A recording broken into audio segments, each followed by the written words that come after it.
did you think, I need to pack this in? Never. Why not? I don't ever give up.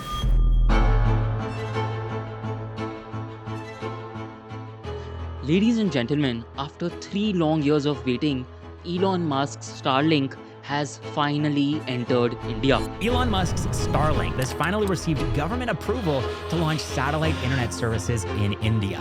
His satellite internet company Starlink is expanding. It is looking to roll out business in India. Elon Musk's Starlink is ready to beam in India. And this is not an everyday occurrence, because Starlink is entering one of the world's toughest telecom markets, cracked by none other than Mukesh Ambani's Jio services.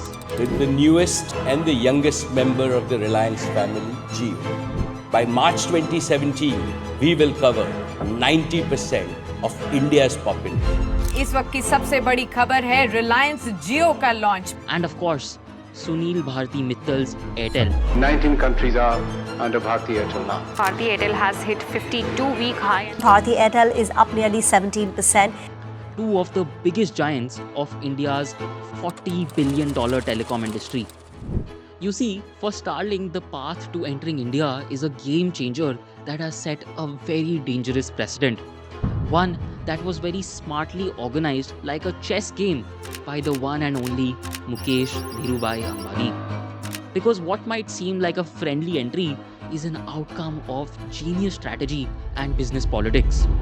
For years, Mukesh Ambani has step by step been able to keep Starlink from entering India directly and disrupting the entire market, just like it has in other countries across the world. Bangladesh's government has granted a license to Elon Musk's Starlink satellite. Starlink is expanding in Africa. Elon Musk's Starlink may finally be making its way to South Africa. But the question is, for how long? Because Starlink is also no ordinary company, right? On February 26, 2022, Ukraine's Vice Prime Minister publicly requested Starlink services when they faced cyber attacks during the onset of the Russia-Ukraine war. It's been 3 long days and nights of Russian attacks on Ukraine. And we demand just punishment. При угрозе территориальной целостности нашей страны это не блеф. And guess what? Elon Musk responded, and within just 48 hours, Starlink was up and running, fully functioning within the state, becoming the lifeline for even the military communication and drone surveillance for Ukraine. Starlink has been essential to Ukraine's operations in the war against Russia. Starlink today is the backbone of the Ukrainian military communications. So the question is, how is it that the same disruptive company that entered and took over Ukraine's telecom within just 48 hours has not been able to enter India for 3 freaking years? What is so difficult about the telecom industry in India that only 2 companies control more than 80% of the market? How does Starlink hold the power to possibly fragment this duopoly with their technology and business strategy? And most importantly, how is Mukesh Ambani responsible for single-handedly controlling and shutting the doors to the telecom industry in India?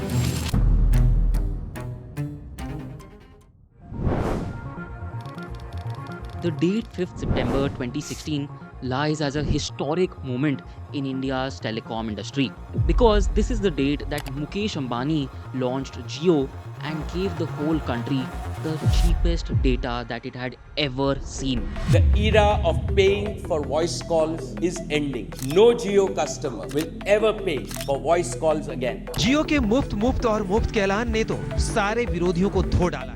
With this single move, ladies and gentlemen, Jio set an unprecedented disruption in the market and sent shockwaves around its competitors. Vodafone has just come out with their earnings a while ago, and they've reported the highest ever loss of nearly 51,000 crore rupees. Reliance Jio से लड़ाई के लिए Vodafone और Idea एक साथ आने की तैयारी कर रहे हैं. People were out of their homes waiting in lines just to sign up for Jio. This is because for the first time ever, people were offered free SIM cards, unlimited calling, and faster than ever connection speeds. In fact, this move is the biggest reason as to why the cost of data in India is now among the cheapest across the entire world. If you don't believe me, take a look at this. In 2022, while 1 GB of data costed 17 cents in India, even the most developed nations like the United States, China, or even the United Kingdom offer the same amount of data for at least twice the cost. But wait, there are two major countries that offer data at an even lower price: Israel and Italy. And you know what, guys? In India, this was not the case pre-2016. Here's what I mean. Take a look at this table comparing the prices today for the major telecom players against back in 2015 for Delhi NCR. The prices on the left indicate for those of 2015 and on the right for those of 2025. Now, based on simply reading these numbers, you would think that there is not much of a difference. I mean, 255 and 249 rupees gives hardly 6 rupees of difference. Well, you're exactly right. But now I'm about to tell you something that will absolutely blow your mind. Well, the 2015 prices that you see are for 1 GB of data valid for a month, whereas the 2025 ones are actually for 1 GB per day for 28 days straight. Exactly. That is reduction of more than 20 times of what you would have paid back then for the same amount of data. And that is the sheer disruption powered by Jio. So you see, just like India, each country has its own reasons as to why data is either cheap or expensive. And can you guess that one big common reason across all countries? Well, of course, the government. देश की telecom industry की ओर से 130 करोड़ भारतवासियों को 5G के तौर पर एक शानदार उपहार मिल रहा है.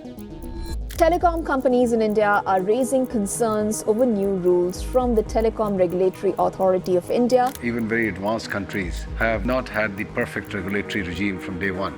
And the Indian government practically controls and benefits from the telecom industry using one mechanism called spectrum auctioning. Let's break this down. First, let's understand spectrum. But wait, you must be wondering, Sparsh, why are we diving into complex government mechanisms and telecom terms? Well, because these terms will explain to you the fundamentals on which telecom actually operates. And secondly, this process is exactly what Mukesh Ambani has cleverly used to keep Starlink out of India. Coming back, so basically think of spectrum like a huge invisible highway with multiple lanes in the sky.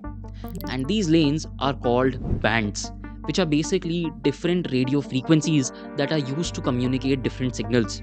So this video that you're watching right now, your phone is sending and receiving signals through these lanes or bands on the highway. But there is one catch here.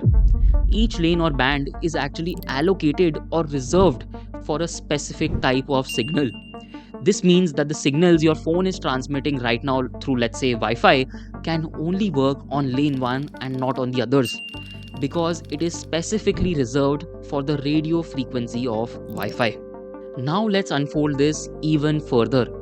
On hearing this, you must be wondering, but why can Wi-Fi signals travel through only lane 1? And why do we even need these lanes? Well, let's try to understand this with the same example. Try to imagine this.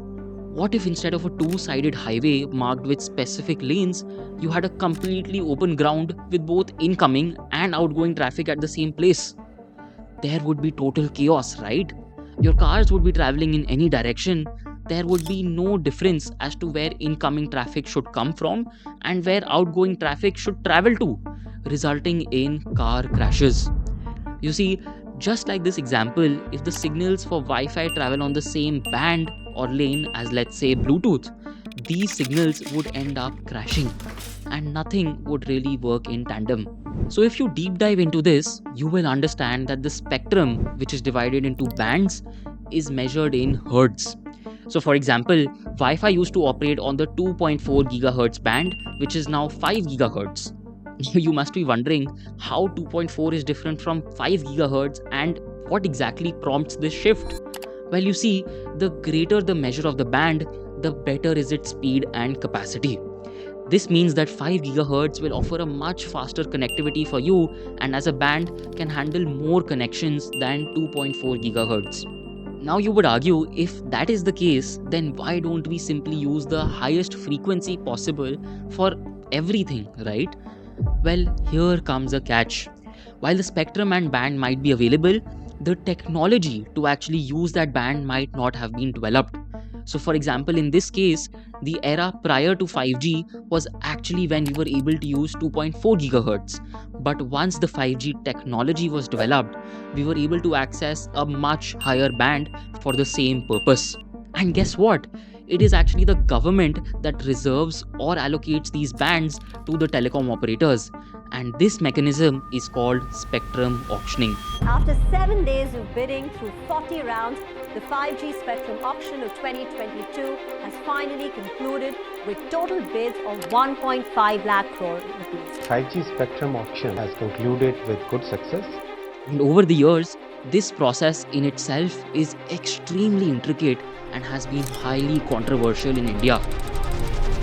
देश का सबसे बड़ा 2G घोटाला 2G घोटाले में सबको बरी करवा के क्या मुंह दिखाएंगे 2019 में जनता के सामने? Telecom Minister A. Raja had misled the Prime Minister Manmohan Singh on policy matters pertaining to the 2G spectrum allocation. But wait, for what reason does the government actually control spectrum? Well, this is because while the spectrum exists in thin air, it is actually a finite resource. And more importantly, without government intervention, practically anybody can access the spectrum and do anything with it, from terrorism to privacy concerns. But here's something very interesting. Controlling the spectrum is actually a wildly profitable endeavor for the government. Take a look here. Through spectrum auctions alone, in the year that they were conducted, the government has earned over 75,000 crores on an average since 2014. To put it into perspective, that is more than the entire GDP of Maldives. And each year, while the percentage figure varies, in 2022 alone, spectrum sales accounted for a record of over 8% of the government's total revenues.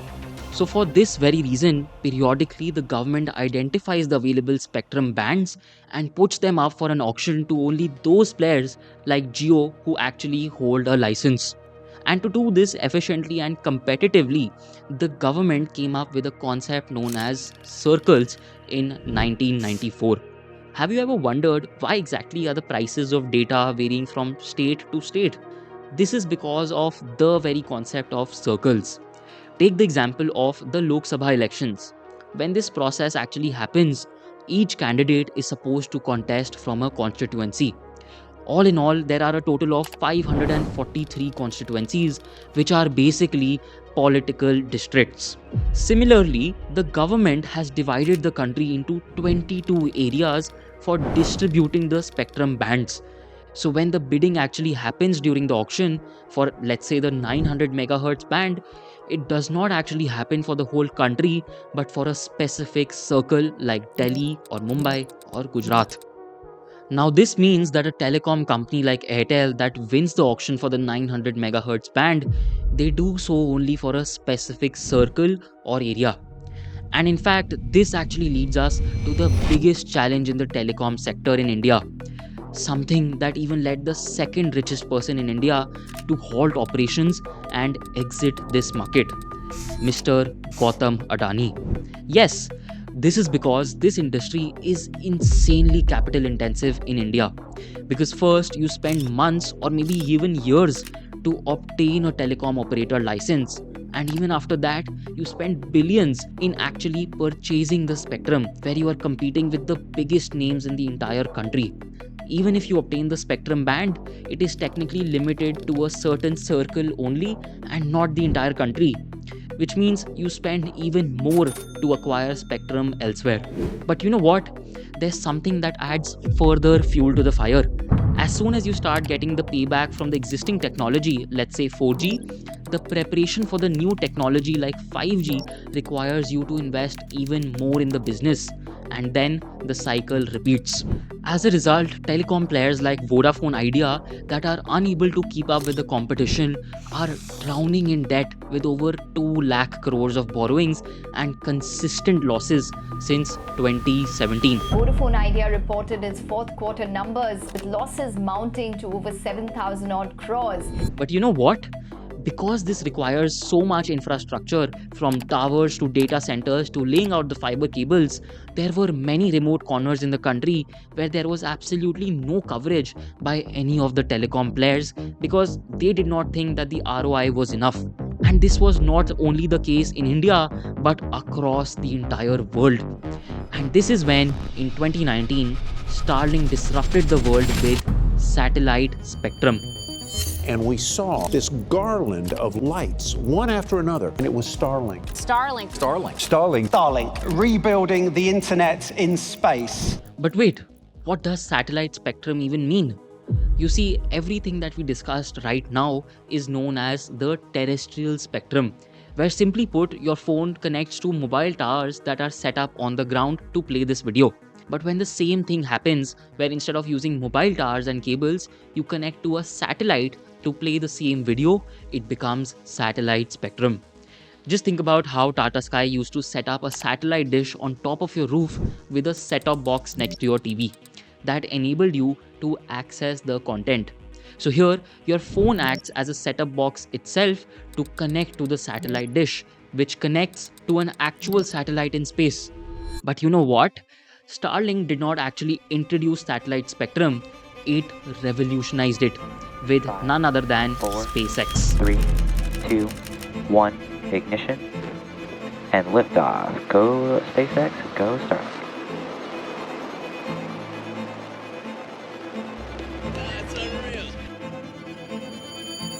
Now, here is where the true disruption arises. You see, other players also tried to leverage the same opportunity of satellite spectrum way before Starlink, and they did this using the traditional geostationary satellites, which hover around 35,000 kilometers above Earth's surface. So you see, the distance here was so huge that the satellite spectrum at the time just did not make sense because latency ended up being so high, the connection speed was extremely low. But here's the real kicker. Starlink solved this by launching their satellites in something known as the LEO, or low Earth orbit, which is roughly 550 kilometers above Earth's surface. So if the distance between the Earth and the satellite goes down from 35,000 to 500 odd kilometers, the problem of latency goes away, right? Because now the signal has to travel far lesser than before to connect you to the internet. But you must be wondering, if simply launching satellites in the LEO was the answer, then why did no other company before Starlink simply do this instead, right? Well, first and most importantly, you see that while LEO satellites offer a much lower latency, the problem comes up with the area that this technology can supply to, which is very limited compared to the GEO satellites. So this means that for broadband, where you would just need one GEO satellite, you would require over 500 LEO satellites just to make this work. And this is not it. Where GEO satellites last around for over 15 years, the lifespan for LEO satellites is less than half of that, at just 5 to 7 years. This means that you would need to replace them constantly, the economics for which just did not make sense, until he built what is considered today as the world's most valuable private company, SpaceX. A historic launch for SpaceX. Falcon Heavy's historic maiden launch was nothing short of extraordinary. Falcon Heavy is capable of actually taking people around the moon. In fact, this alone is the biggest reason as to how Starlink earns billions of dollars in revenue today, and that too profitably. What's my goal for Starlink? I said, well, our goal is not to go bankrupt. Elon Musk headed SpaceX posted a first quarter profit of $55 million on revenue of $1.5 billion.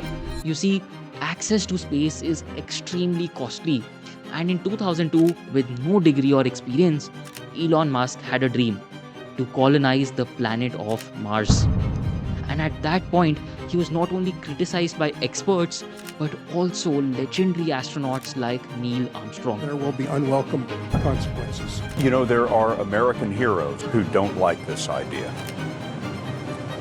It's difficult. Well, this is the point in time that unlocked the true potential of SpaceX. And after 3 failed attempts and 6 years of pain, Elon Musk successfully launched the then cheapest rocket known to mankind, the Falcon 1. And another 8 years later, in 2015, Elon Musk did what no one thought was possible. He pioneered reusable rockets with the Falcon 9.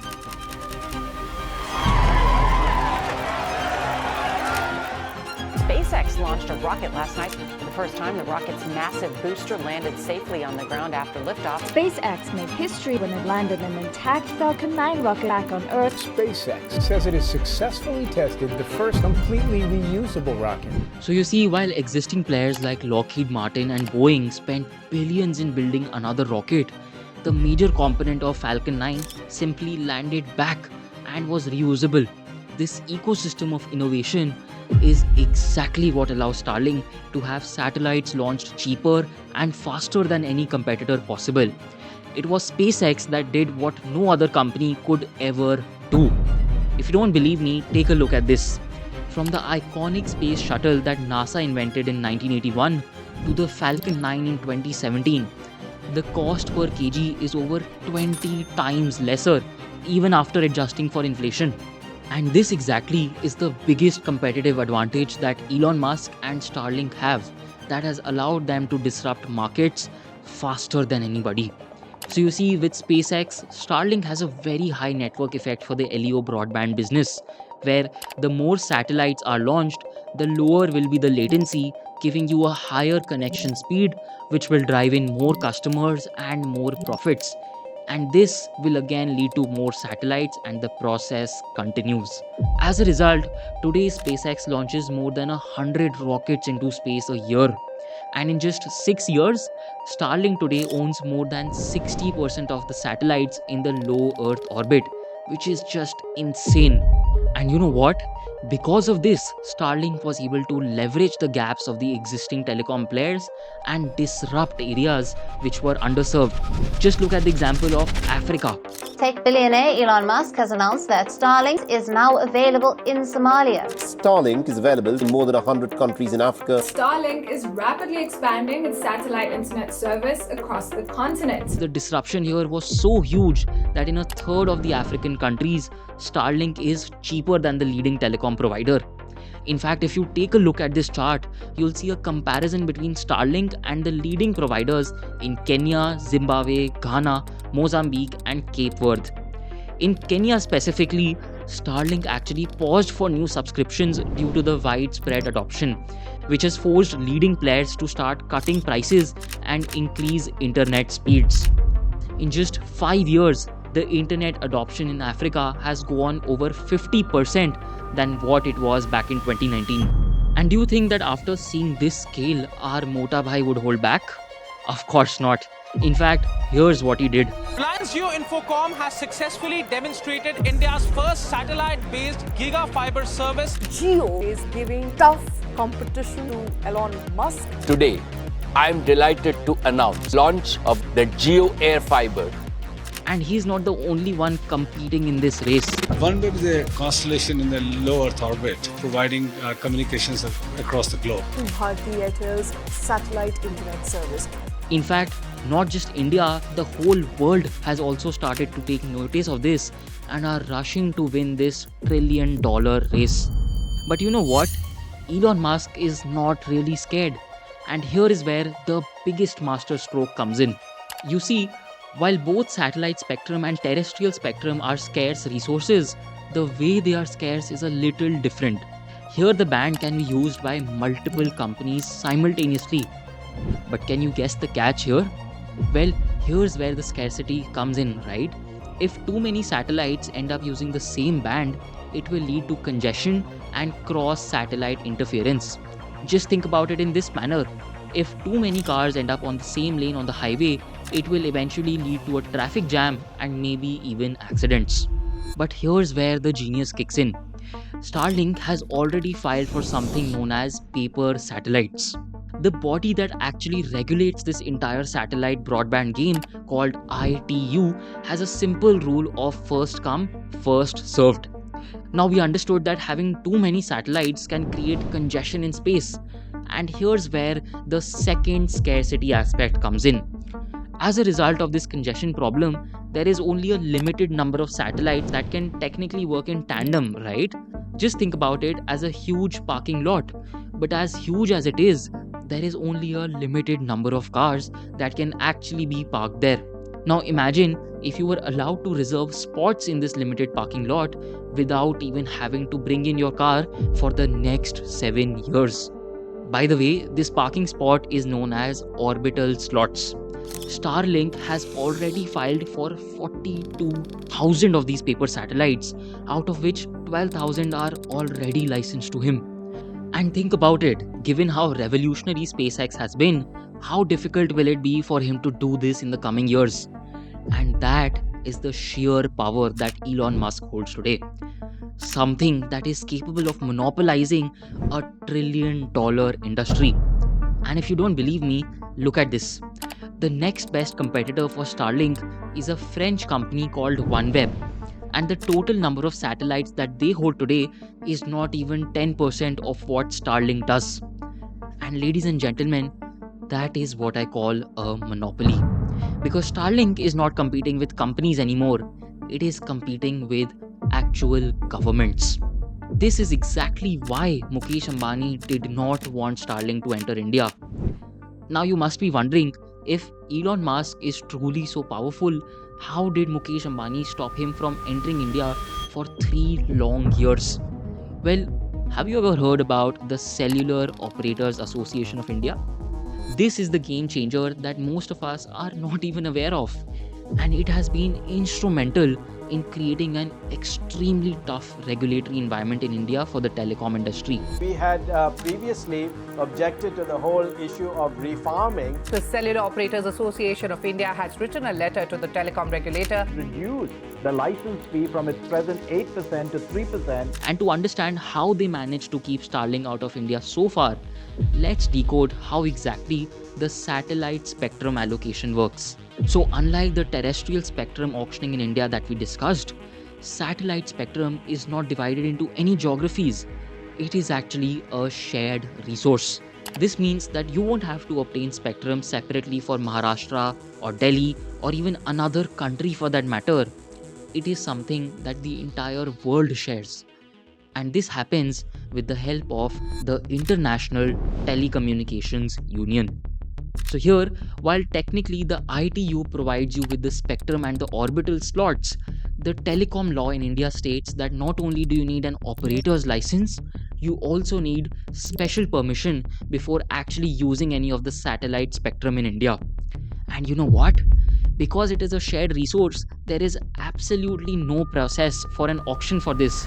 Satellite spectrum across the world is allocated administratively.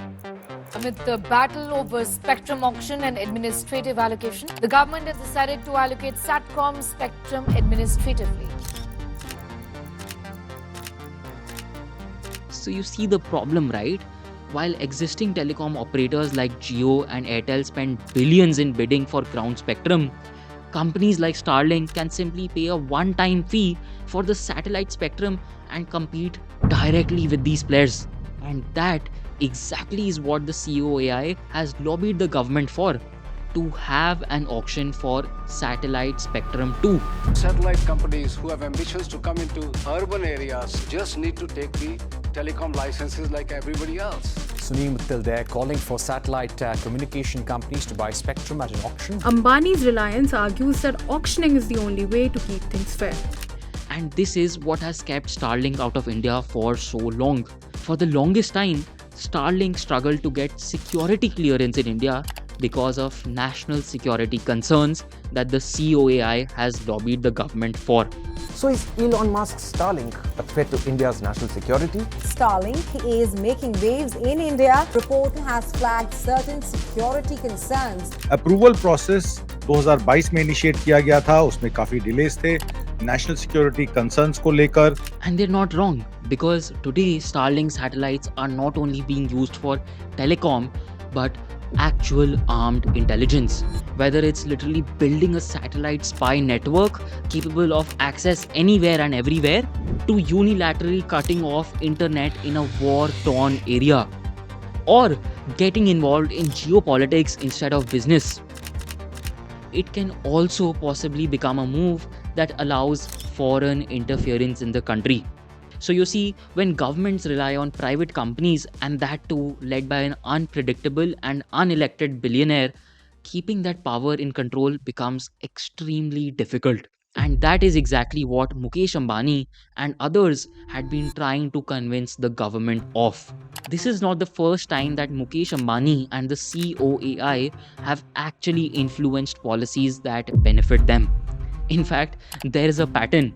Every time anything happens that can potentially hurt their business and increase competition in the market, the COAI simply swoops in and pressurizes the government. And I think we can all guess the outcome here, right?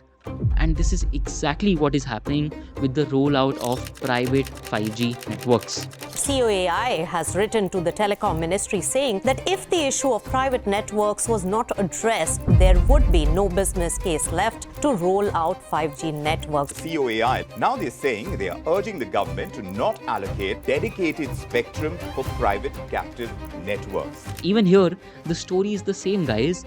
If private companies like Tata Communications or Adani Ports are allowed to set up their own 5G network for their business operations, it will be a massive loss to the telecom companies.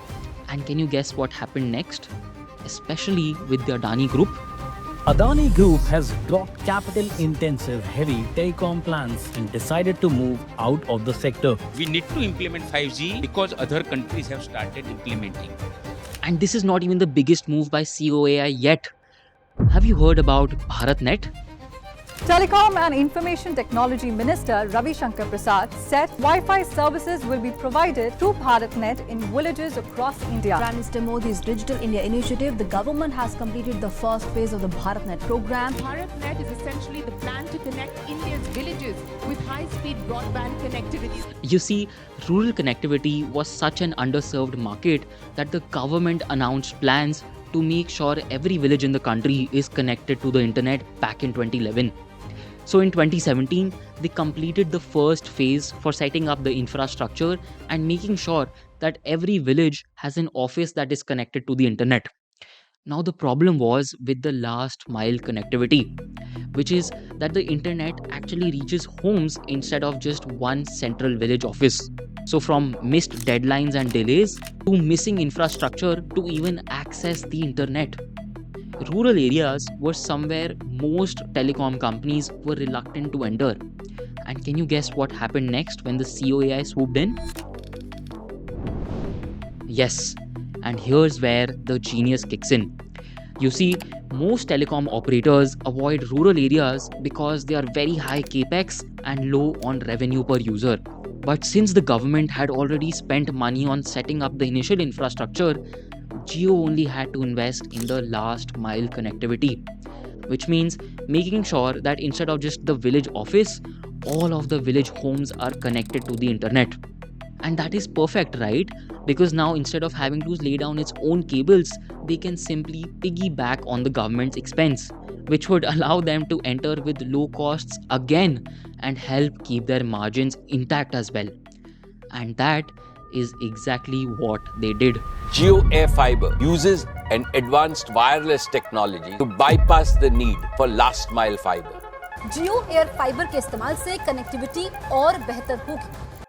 So you see, whenever the COAI swoops in, somehow Mukesh Ambani always seems to benefit. And that is what I call true influence. With this case study, guys, we've learned some very, very important lessons. First, don't just compete with the system, learn to leverage it. You see, great businesses don't just play the game, they reshape the entire board. Here, Mukesh Ambani did not compete with Starlink on tech alone. Instead, he used India's regulations and powerful lobbying to keep him out of the business for long enough till Jio could compete directly. So when you are building a business, don't just know your laws, learn how to use and leverage them. Remember, the entrepreneur who deeply understands policy will always have a moat over competitors that cannot copy it overnight. And second, technology is not the real disruptor. Your cost structure is. Guys, Starlink's innovation wasn't just launching satellites, it was reducing launch costs through SpaceX's reusable rocket ecosystem, which made satellite broadband financially viable. And not only this, Jio's air fiber move in rural areas was the same thing, right? Just another way of controlling your costs so that you can add maximum value to your customers at the lowest amount of risk. So, if you can control your cost levers, you can scale faster than anyone in your market. Always look for the long term cost advantages and not the short term tech wins.